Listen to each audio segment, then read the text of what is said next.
Our radio play for this week is entitled Second Lady. It is a dramatization suggested by a story, which will be found in the fascinating pages of next Sunday's issue of the American Weekly, the educational and entertaining magazine distributed with every Hearst Sunday newspaper from coast to coast. A telephone bell rings in a bowling alley.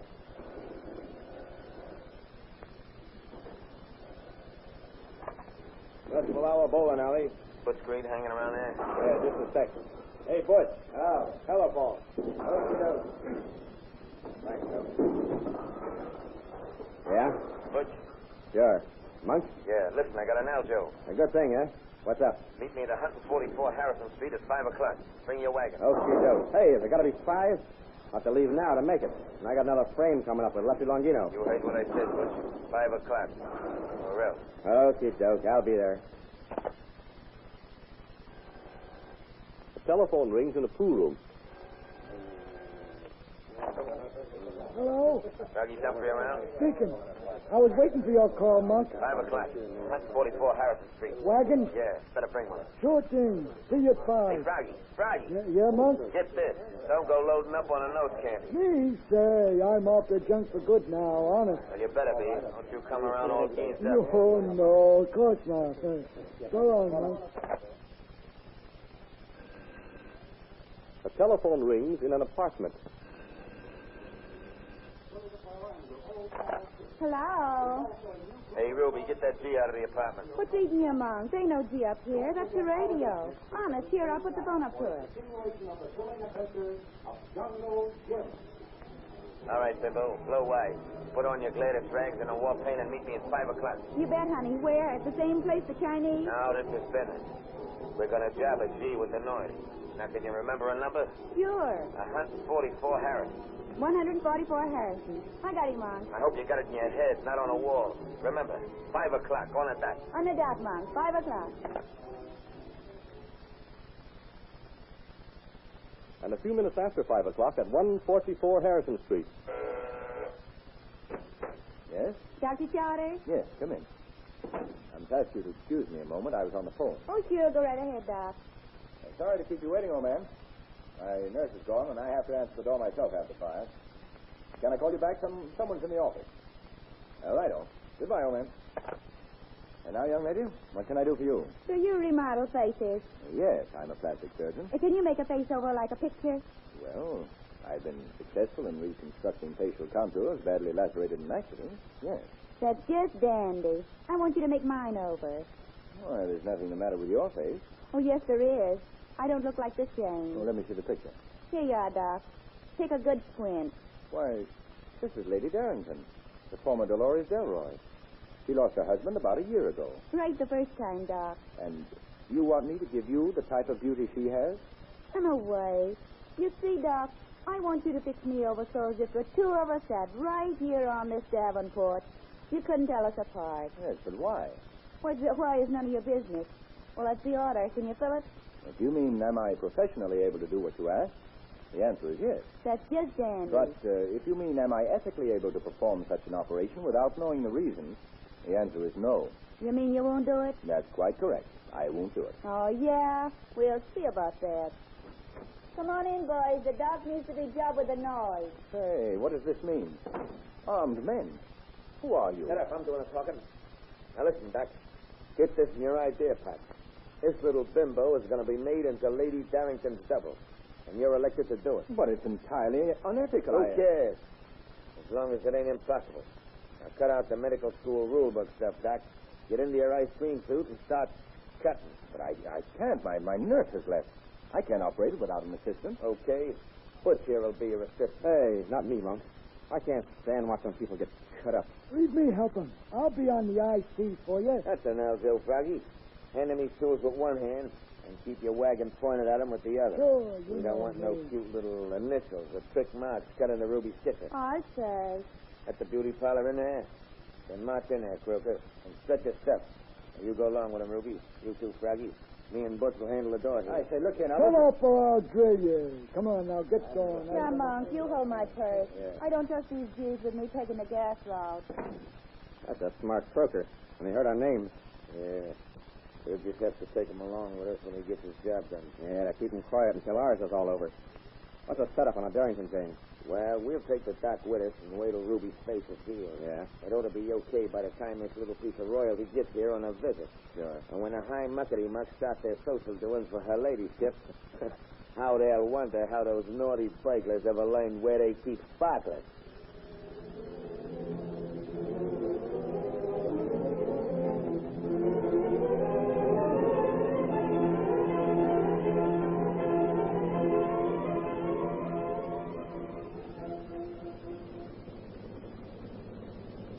Keep the engine turning over, Froggy. Sure, Mark, sure.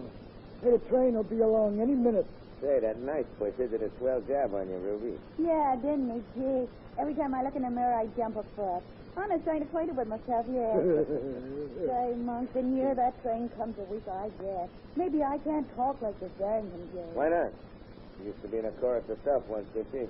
Before she married the title. Hey, Monk, you sure she'll get off here? Well, I wired her to.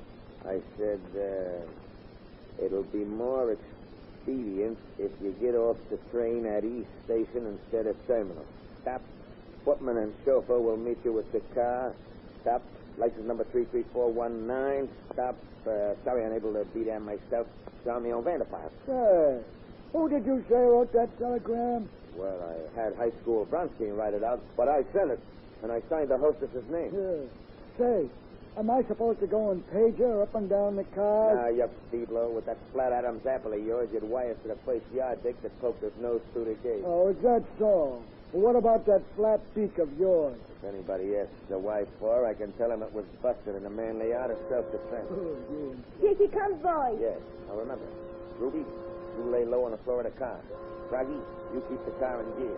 I'll stand by the car doors and you'll be able to see me in my footman's get-up. Well, it's a good thing I turned the heap around so as we can make a fast getaway. Hey, maybe she won't see the license number. Fast 10 years, Heaps carry plates on the back as well as on the front, okay? Oh, yeah, I forgot. Here comes the train. Right on the top.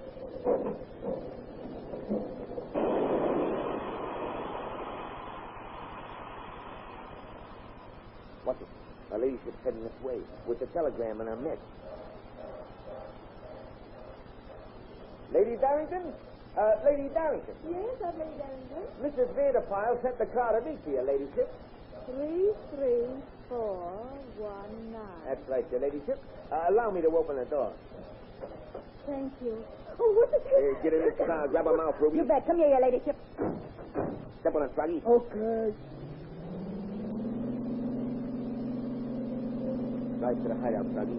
Then take Ruby down to the terminal to meet the Vanderpile. Step on it. Okay, sure.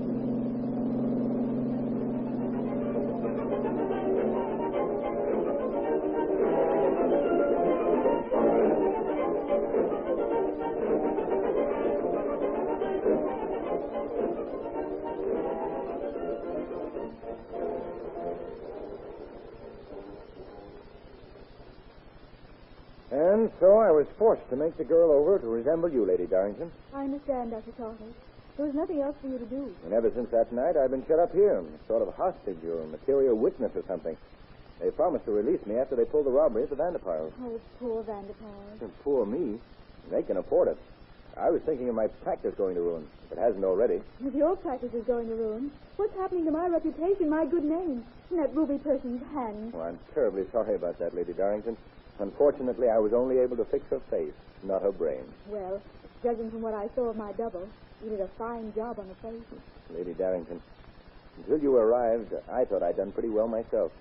But after seeing you, well, all I can say is the picture they gave me to work from was made by a very bad photographer.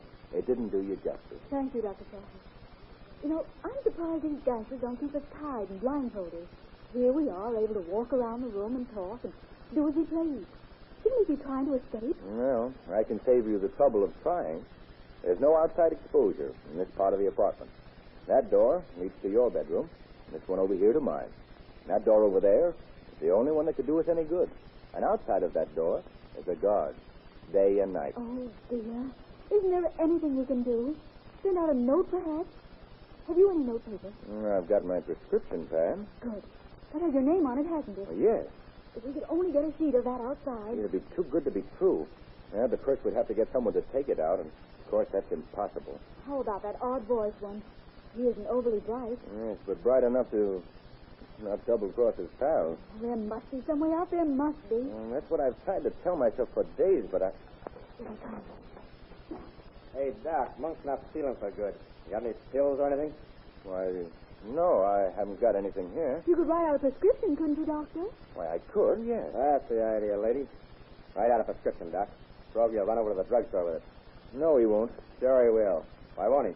Because I won't write the prescription. Doctor. Oh, you won't, eh? We'll see about that. Dr. Charters, why on earth did you refuse the one opportunity we hoped for? Don't you see? If I agreed too quickly, they might suspect a trick. I want them to do just what they did at the first place.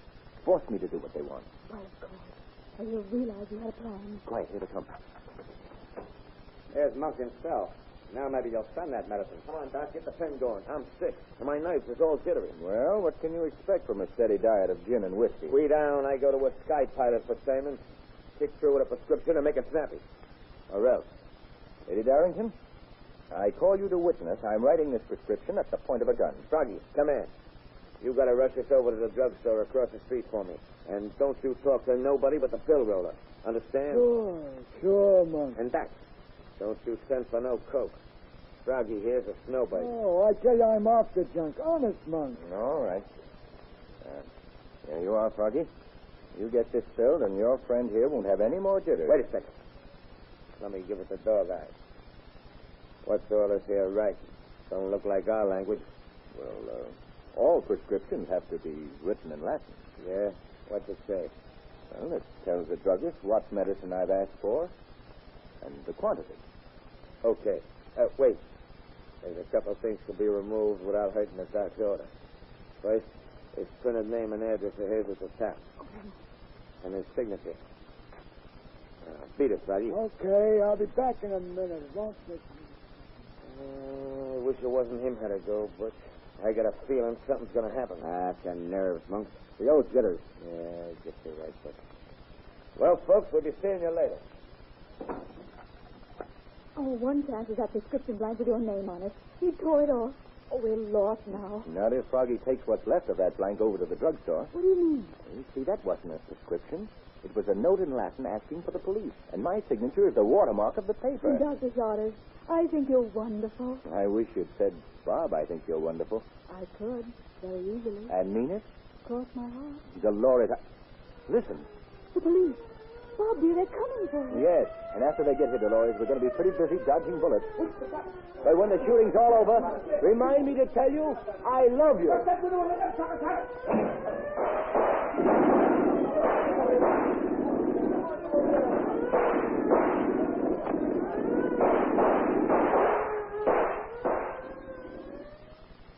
This exciting radio play to which you have just listened was suggested by a story which will appear in next Sunday's issue of the American Weekly, the magazine distributed with all Hearst Sunday newspapers from coast to coast. This is Wentworth announcing and turning the microphone over to your own announcer.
Our radio play for this week is entitled The Removal Man. It is a dramatization based on a story which will be found in the fascinating pages of next Sunday's issue of the American Weekly, the educational and entertaining magazine distributed with every Hearst Sunday newspaper from coast to coast. A thin, pale man with fair, almost silvery hair and eyes so clear that they are the color of water stands